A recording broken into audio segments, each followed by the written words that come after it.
कहानी की शुरुआत होती है एक सुनसान मार्केट से, जहां हम एक फैमिली को देखते हैं जो बिल्कुल चुपचाप खामोशी से जरूरत का सामान इकट्ठा कर रही होती है। ये लोग इतने ज्यादा डरे हुए थे कि एक दूसरे से बात तक नहीं कर पा रहे थे, बस इशारों से एक दूसरे को समझा रहे थे। आखिर कुछ तो था जो उन्हें बिल्कुल खामोश रहने पर मजबूर कर रहा था। इस फैमिली का लीडर है ली और उसकी वाइफ का नाम एवलिन है। यहाँ उनकी बड़ी बेटी रीगन जो बचपन से सुन नहीं सकती थी, और उनके दो बेटे मार्कस और बो होता है। बो उम्र में छोटा होता है, इसीलिए वो ज्यादा चीजें नहीं समझ पाता। वो ऊपर अलमारी में एक टॉय रॉकेट देख लेता है। जैसे ही वो रॉकेट को उठाने वाला होता है तो वो रॉकेट उसके हाथ से छूटकर नीचे गिरता है। ये देखकर सबके गले में सांसें अटक जाती हैं, लेकिन ऐन वक्त पर रीगन जल्दी से उस टॉय रॉकेट को कैच कर लेती है और सबकी जान बचा लेती है। ली सबको इशारों में समझाता है कि शाम होने वाली है, हमें जल्द से जल्द घर लौटना होगा, नहीं तो हम खतरे में पड़ सकते हैं। तभी इनका 4 साल का बेटा वही टॉय रॉकेट फिर से उठा लाया। उसे देखकर सभी दहशत में आ गए, क्योंकि ये रॉकेट बैटरी से चलने वाला था, जिसे ऑन करते ही शोर मच सकता था। ली अपने बेटे के हाथ से वो रॉकेट लेके उसकी बैटरी निकालकर टेबल पर रख देता है। इसके बाद वो सभी घर के लिए निकलने लगे, लेकिन वो उस रॉकेट को साथ ले जाने की बार बार जिद कर रहा था।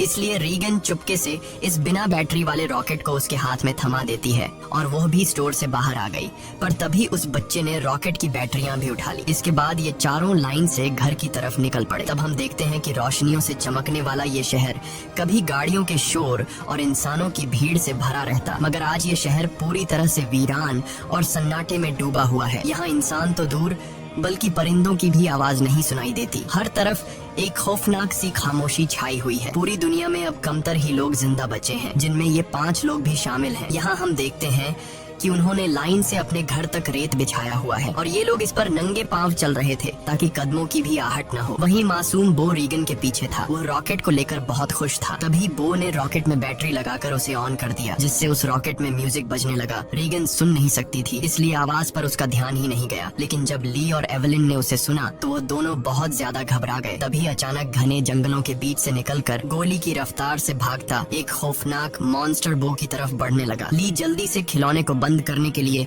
बो की तरफ तेजी से दौड़ता है, लेकिन तब तक बहुत देर हो चुकी थी। वो मॉन्स्टर बो को अपने साथ ले गया। उसके बाद हमें 1 साल के बाद का सीन दिखाया जाता है। ली और उसकी फैमिली ने इस हालात में जीना सीख लिया था। ली ने अपने घर में एक रिसर्च रूम बना लिया था, जहां उसने उस मॉन्स्टर के बारे में पूरी जानकारी हासिल कर ली थी। यहाँ हमें पता चलता है कि वो खौफनाक मॉन्स्टर जो बिल्कुल धीमी सी आवाज को भी कई किलोमीटर दूर से डिटेक्ट कर लेता है। अच्छी बात ये थी कि वो मॉन्स्टर पूरी तरह से अंधे थे, लेकिन उनकी सुनने की ताकत इतनी तेज थी कि वे हवा में जरा सी वाइब्रेशन और धीमी से धीमी आवाज को भी महसूस कर सकते थे। अगर कोई इंसान जोर से सांस भी ले तो उसे भी महसूस करके ये मॉन्स्टर बिजली की रफ्तार से उसकी ओर दौड़ पड़ते थे और उस इंसान को कुछ ही सेकंड में खत्म कर देते थे। साथ ही साथ इन मॉन्स्टर्स की चमड़ी लोहे से भी ज्यादा मजबूत थी, जो उन्हें बंदूक की गोली और किसी भी हथियार से प्रोटेक्ट करती थी। दरअसल आज से 1 साल पहले ये मॉन्स्टर स्पेस से आए एक मेट्रॉइड के जरिए इस धरती पर आए। ये मॉन्स्टर्स इतने ज्यादा तेज रफ्तार थे कि कुछ ही वक्त में ये पूरी धरती में फैल गए और इस दुनिया से लगभग सभी इंसानों का नामो निशान मिटा दिया। इन मॉन्स्टर्स से बचने का सिर्फ एक ही तरीका था, और वो था बिल्कुल शांत रहना, जो कि ली और उसकी फैमिली ये राज जान चुके थे। इसलिए उन्होंने खुद की पूरी तरह से सेफ्टी कर ली थी। ली ने अपने घर के चारों तरफ सीसीटीवी कैमरास लगा दिए थे ताकि मॉन्स्टर के आने की खबर उनको लग सके। साथ ही उसने सीढ़ियों और रास्ते में कदम रखने वाली जगह पर एक खास तरह के निशान लगाए थे ताकि उन क्रीचर्स को उनकी पैरों की आहट भी न आ सके। और ली ने अपने घर में एक अंडरग्राउंड बंकर भी बनाया था, जहाँ ये इन मॉन्स्टर्स पर रिसर्च करता था। उसने ये भी पता लगा लिया था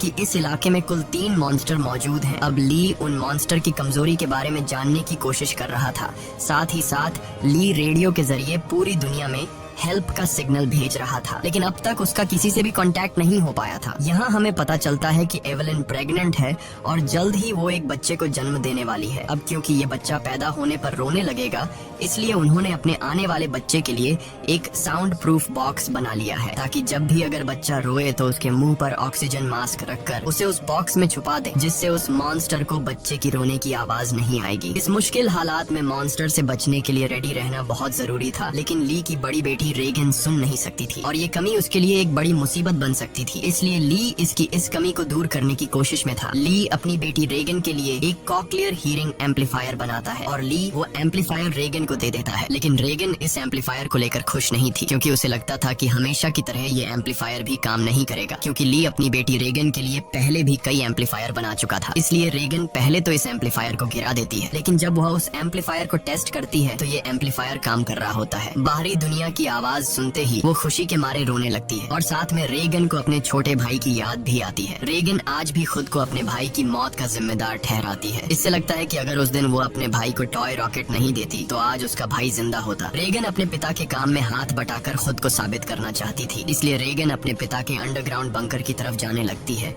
लेकिन तभी उसके पिता उसे रोक लेते हैं और उसे अंदर जाने से मना कर देते हैं, क्योंकि एक साल पहले रेगन के अपने छोटे भाई को टॉय रॉकेट देने की गलती की वजह से अब वो रेगन पर बिल्कुल भी भरोसा नहीं करता। उसे डर लगता है कि नीचे अंडरग्राउंड बंकर में माइक्रोफोन, रेडियो और भी कई सारी चीजें हैं। अगर गलती से भी रेगन का हाथ किसी ऐसी चीज के साथ लग गया जो साउंड क्रिएट करती हो तो हमारी जान खतरे में पड़ सकती है। अगले दिन ली अपने बेटे मार्कस के साथ मछलियां पकड़ने नदी पर जा रहा होता है। रेगन भी उनके साथ जाना चाहती थी। रेगन ली से रिक्वेस्ट करती है कि प्लीज मुझे भी अपने साथ ले चलो, पर ली ने उसे अपने साथ ले जाने से मना कर दिया। वो रेगन से कहता है कि तुम्हारी माँ घर पर अकेली है, इसलिए तुम घर पर अपनी माँ का ख्याल रखो। जिसके बाद ली मार्कस के साथ नदी की तरफ निकल गया। ये बात रेगन को बहुत ज्यादा बुरी लगती है और वह नाराज हो जाती है। उसे लगता है कि उसके पिता उसे प्यार नहीं करते, इसलिए वह अपना बैग पैक करके वह भी घर से कहीं निकल गई और सीधा उस जगह पर आई जहाँ पर उसके भाई को मॉन्स्टर ने मार डाला था। वह अपने भाई के कब्र के पास लेटकर रोने लगती है और कुछ ही देर में यहीं पर रेगन की आंख लग जाती है। दूसरी तरफ एवलिन घर पर बिल्कुल अकेली थी। कुछ देर बाद वो बेसमेंट से कपड़े धोकर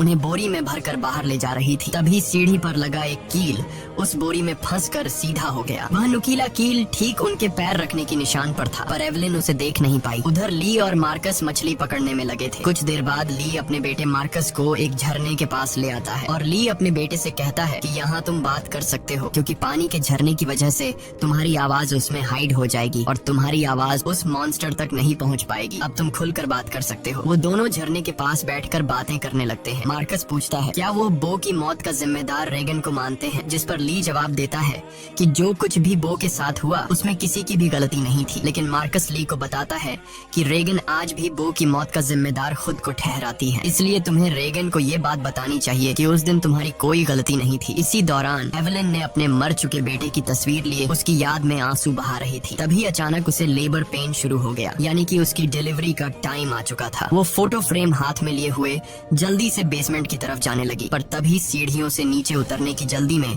उसका पैर उस नुकीले कील पर धंस गया। एवलिन दर्द से तड़प उठी, पर उसने अपने मुंह से आवाज नहीं निकाली। लेकिन उसके हाथ से उसके बेटे का फोटो फ्रेम छूट गया और तेज आवाज के साथ नीचे गिरकर टूट जाता है। एवलिन ने जैसे तैसे करके अपने पैर को खींचकर उस कील से बाहर निकाला। इस दौरान उसे इतनी तकलीफ हुई कि उसका चेहरा पूरी तरह से लाल हो गया, लेकिन वो खुद पर काबू रखते हुए अपने मुंह से आह तक नहीं निकालती, क्योंकि उसे पता था कि आवाज निकालने का मतलब अपनी मौत को दावत देना है। वो लंगड़ाती हुई नीचे आकर लाइट का स्विच ऑन करती है, जिससे बाहर रेड लाइट जल पड़ी। अब वो वापस ऊपर की तरफ लौटने लगी, पर तभी उसने कुछ देखा जिससे उसके गले में सांस अटक गई। असल में वो मॉन्स्टर उसके घर तक पहुंच चुका था। दरअसल जब एवलिन के हाथ से वो फोटो फ्रेम गिर गया था तो उस आवाज को मॉन्स्टर ने सुन लिया था। डर से कांपती एवलिन दीवार के पीछे छिप गई। दूसरी तरफ ली और मार्कस मछलियां पकड़कर घर वापस लौट रहे थे। तभी दूर से उन्होंने देखा कि घर के चारों ओर रेड लाइट जल रही है। ली समझ गया कि एवलिन खतरे में है। वह तुरंत घर की तरफ भागा। उधर बेसमेंट में छिपी एवलिन डर के मारे कांप रही थी और वो मॉन्स्टर उसे घर के हर एक कोने में ढूंढ रहा था। तभी एवलिन को बेसमेंट में एक टाइमर मिला। यहाँ एवलिन समझदारी से काम लेते हुए उस टाइमर में कुछ सेकंड्स का टाइम सेट करके उसे एक कोने में रख देती है और जल्दी से एक दूसरे कोने में आकर चुप जाती है। इतने में वो मॉन्स्टर वहाँ हलचल महसूस कर लेता है और वो धीरे धीरे उस हलचल वाली जगह की तरफ बढ़ने लगा। वो एवलिन के काफी करीब था। एक तो एवलिन को लेबर पेन हो रहा था और दूसरा उस मॉन्स्टर का डर था। लेकिन एवलिन अपने आप को पूरी तरह से कंट्रोल करके बिल्कुल चुपचाप बैठ जाती है। तभी टाइमर में अलार्म बजा, जिसे सुनते ही वो मॉन्स्टर तेजी से उस डायरेक्शन में भागा। मौके का फायदा उठाते हुए एवलिन जल्दी से अंडरग्राउंड बेसमेंट से बाहर निकली और वो जैसे ही मेन डोर से बाहर निकलने वाली रही थी तो उसने देखा कि एक और मॉन्स्टर घर के बाहर यहाँ वहाँ घूम रहा है, इसलिए एवेलिन वहीं पर दीवार के साथ छिप गई। उधर ली मार्कस के साथ दूर से ये सब कुछ देख रहा था। ली समझ गया कि अगर मैं अपनी बीवी को बचाने के लिए घर पर जाऊंगा तो मैं अपनी बीवी को बचाने के बजाय हम दोनों की जान जा सकती है, क्योंकि उस मॉन्स्टर की बॉडी इतनी सख्त है कि उसे बंदूक से मार पाना इम्पॉसिबल है। इसलिए वह अपने पहले से बनाए हुए एक प्लान पर काम करने लगा। ली ने जल्दी से मार्कस को टॉर्च दिया और उसे जल्दी फ्लेयर रॉकेट चलाने को कहा, जो उन्होंने घर से दूर एक जगह पर पहले ही वहाँ सेट कर रखे थे। जिसके बाद मार्कस तेजी से रॉकेट की तरफ भाग निकला। दूसरी तरफ एवेलिन ऊपरी मंजिल में मौजूद बाथ टब में भाग आई थी। वह बहुत ज्यादा तकलीफ में थी। अब वह और ज्यादा देर तक बच्चे को रोक नहीं सकती थी। वह बस बच्चे को जन्म देने ही वाली थी कि उसकी सिसकियों की आवाज को महसूस करता हुआ वो मॉन्स्टर बाथरूम के करीब आ चुका था। एवेलिन को समझ आ चुका था कि अब जिंदा बच पाना नामुमकिन है। तभी उधर मार्कस ने रॉकेट्स चला दिए, जिससे आसमान में तेज आवाज के साथ फ्लेयर्स शुरू हो गई, जिसे सुनकर वह मॉन्स्टर एवेलिन को यहीं पर छोड़कर तेजी से उस आवाज की तरफ भागा और उसी